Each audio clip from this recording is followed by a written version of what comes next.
Dans ce campement situé au sud de Mossoul, en Irak, des réfugiés pas comme les autres. Ce sont des familles de combattants du groupe État islamique. C'est du moins ce que soupçonnent les autorités irakiennes. 1400 femmes et enfants sont détenus ici depuis la reprise de Tal Afar à Daesh.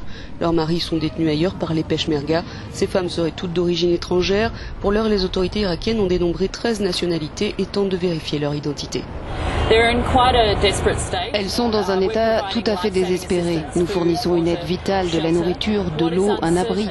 Ce qui est incertain, c'est leur avenir, car elles ne sont pas autorisées à se déplacer en dehors de ce site. Nous voulons que le gouvernement irakien détermine ce qui va leur arriver le plus tôt possible, tout en respectant leurs droits fondamentaux.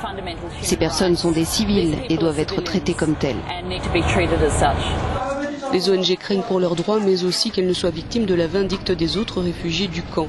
Ces femmes viennent en majorité de Turquie, d'Asie centrale, mais aussi de Russie, quelques-unes de France et d'Allemagne. L'Irak compte négocier leur retour vers leur pays d'origine avec les ambassades concernées.